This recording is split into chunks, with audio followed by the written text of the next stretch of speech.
My YouTube channel. This video is going to be with my voice, so let's start. Today's video is going to be about weather and climate. Weather and climate are about the same things: temperature, rainfall, wind speed, and direction, and so on. And yet, weather and climate are not the same.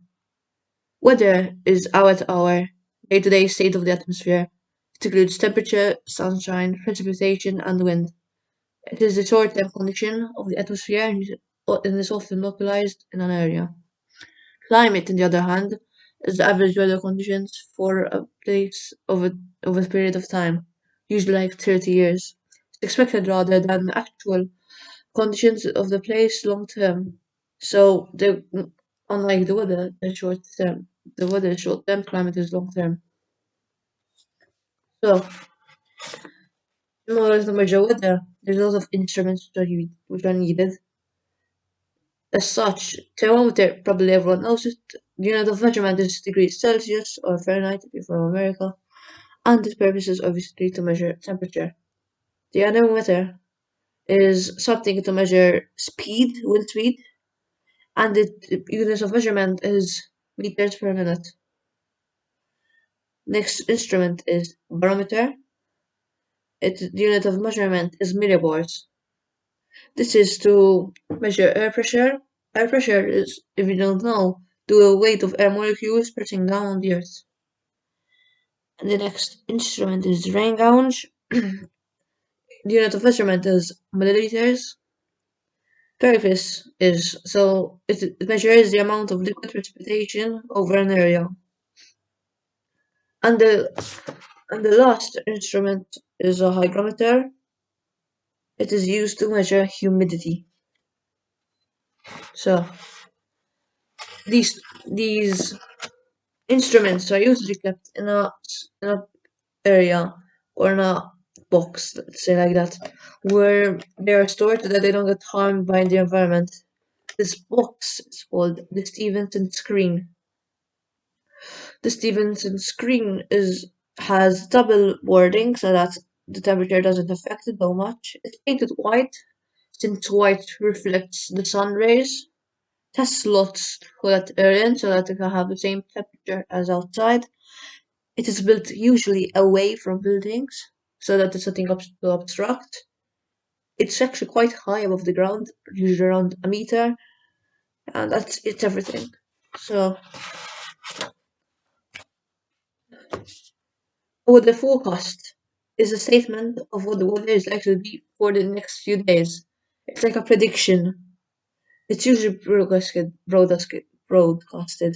on television and radio. A weather report is given for the past period and gives the actual weather conditions that occurred. So,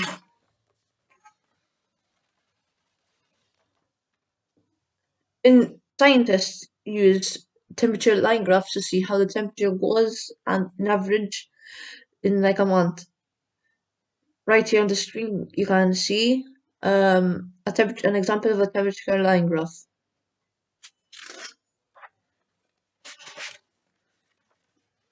Also, there's a rainfall bar graph that exists. It shows the average amount of rain in a certain period of time. This is a bar graph, not a line graph like the one before. And here you can see it on the screen. And finally, but not least, it is a temperature line graph and the bar graph of rainfall humidity. You can combine them both together to get a temperature line graph and rainbow bar graph.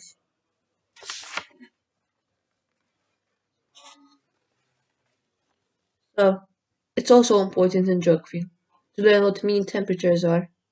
A mean daily temperature is when you add the maximum and minimum temperature together and divide the answer by 2. The daily range of temperature, on the other hand, subtract the max and the minimum daily temperature. So you have like 22 degrees and 15 degrees. Daily range of temperature is going to be 7 degrees Celsius. So there's also something that we call mean annual temperature. All the months together divided by 12 since there's 12 months.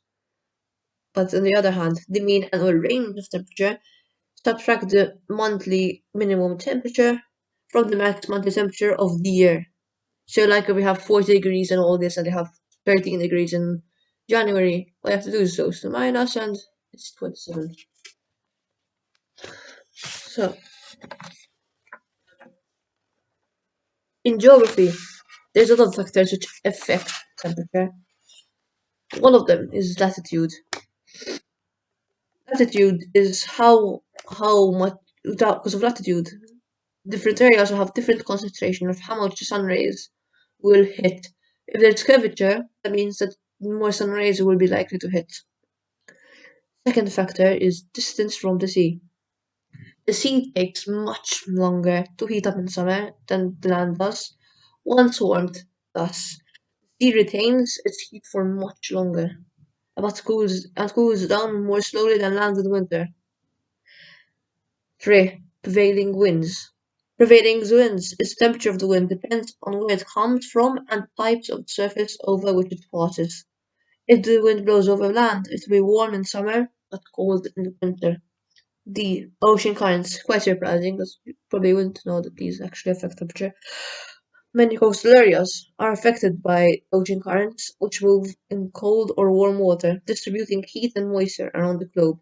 In fact, heat from the warm tropics can be transferred to the cold polar regions by large-scale water movements within the oceans.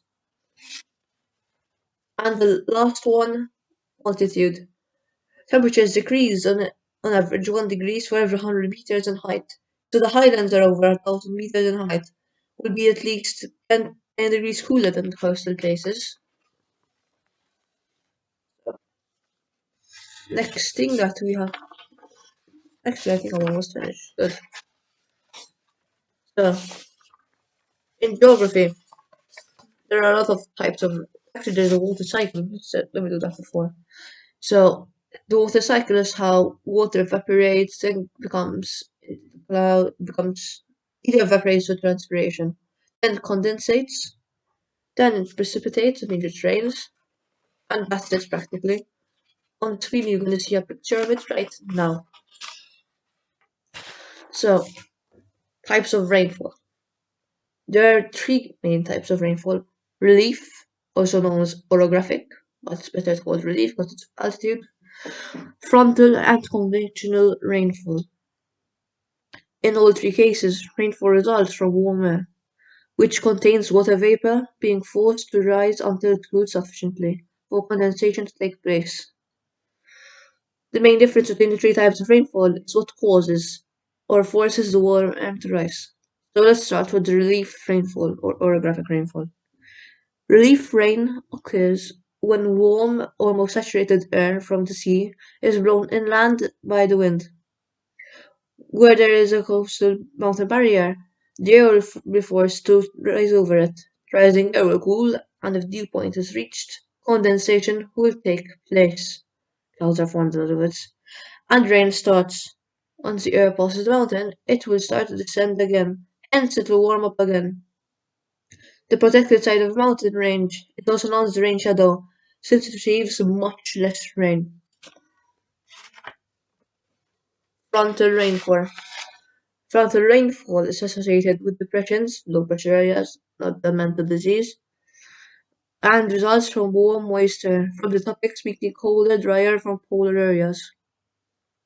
When the two air masses have different masses, they can't merge. Instead, the warm air, which is lighter, is forced to rise over the colder, denser air, setting the condensation process into motion.